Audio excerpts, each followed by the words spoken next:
What up, it's Ty 1822 here to review AEW Dynamite Beach Break. Now, this show is all about one match for the World Heavyweight Championship inside a steel cage. Samoa Joe versus Jon Moxley. The show took place from Chicago, Illinois. Almost 5,000 fans, the most fans at Dynamite in a very long time. No wonder why AEW continues to go to Chicago.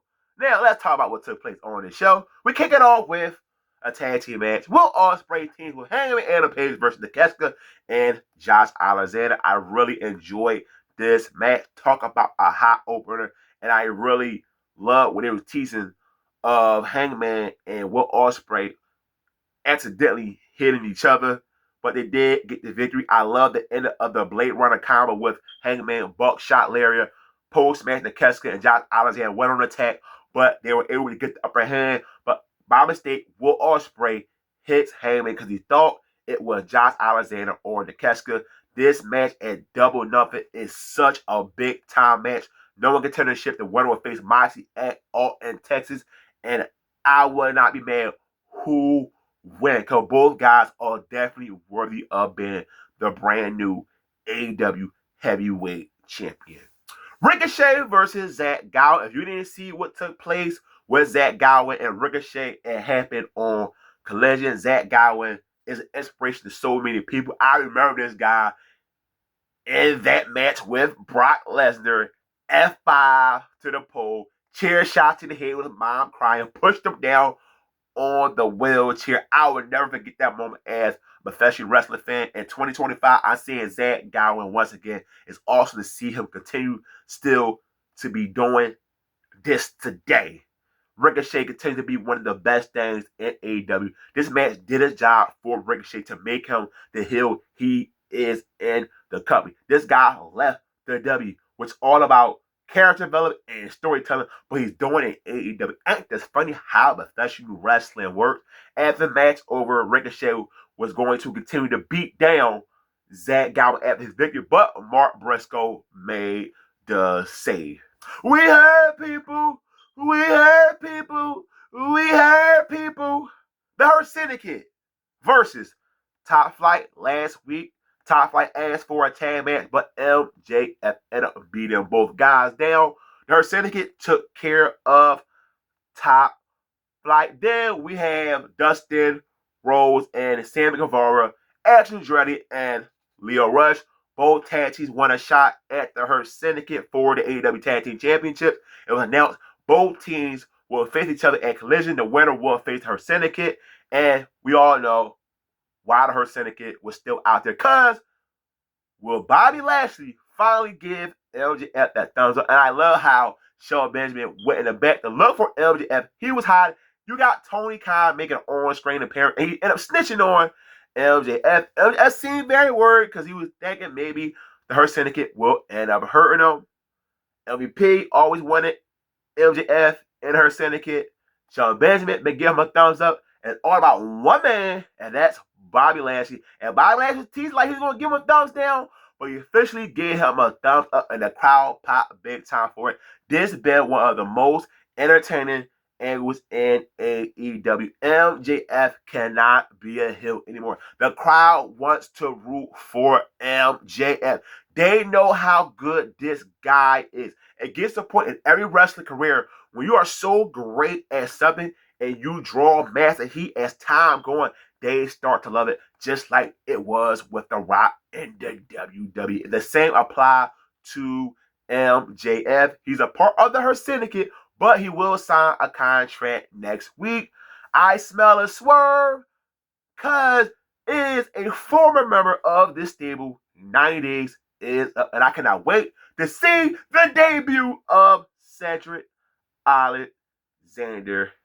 And I'm not sure what's going to be next for MJF, but I'm really looking forward to it.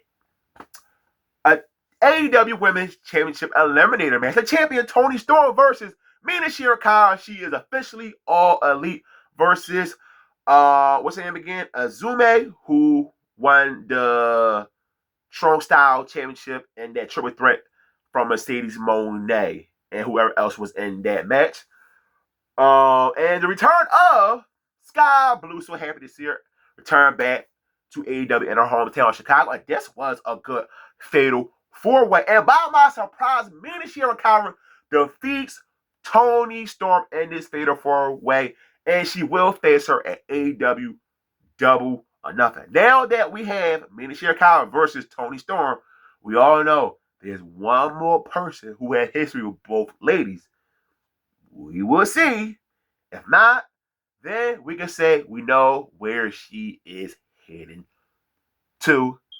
We also have Mercedes Moné attacking Azumi because she won the title. Then we got Jamie Hayter out there. Jamie Hayter got revenge back on Mercedes Moné. I'm really in love in the build between Mercedes Moné and Jamie Hayter. Another big time match that's going to take place next Sunday. And I don't mind who wins that match. You know what? Scratch that. Jamie Hayter needs to win that match. Because I've been waiting for Jamie Hayter to get that big time push once again. And we all know the history between Toni Storm and Jamie Hayter. Now, I did like this segment involving Nigel McGuinness, Daddy Magic, FTR, and Stokely. But this build with FTR and Danny Garcia and Nigel been going on Collision, so I wish they saved it for Collision. Stokely said they was not out there, but of course they were. They went on attack. Danny Garcia wants Nigel to be his partner to face FTR. My guess is it will definitely take place at Double or Nothing. I hope Danny Garcia can finally get back on a roll because I was so disappointed with Danny Garcia booking when he won the TNT champion. Speaking of that championship belt, now look at Adam Cole. What the hell is Adam Cole doing since winning that championship belt at AEW Dynasty? You know what? That TNT belt probably becoming a curse. Once you win it, Tony Khan will know what the hell to do with you. Now let's talk about the main event for the World Heavyweight Championship. Samoa Joe versus Jon Moxley. And you know what? I enjoyed this main event. Jon Moxley did not have a shit show of a match with Samoa Joe. And you better not have that with Samoa Joe. And this match really delivered. Both guys were bleeding like stub pigs. I love when talent bleed inside a steel cage match. That guy for other promotions, because we know in the W, we don't get it that often. And it really looked like Samoa Joe was going to win the championship the way things were being built with all that stuff going outside.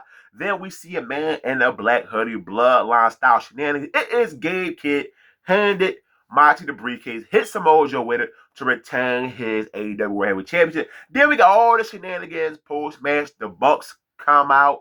We have Okada, Kenny Omega, Swerve goes on top of the cage. Swerve stuffed everybody inside the ring. Swerve got on a microphone, made it official. It will be an Anarchy and arena match at Double Nothing. Should be fun because also Willow Nightingale will be involved with Sharina Shafir. AEW Dynamite Beach Break. Fun show from the company. If AEW continue to just put on some solid television, more people will start tuning in back to their show.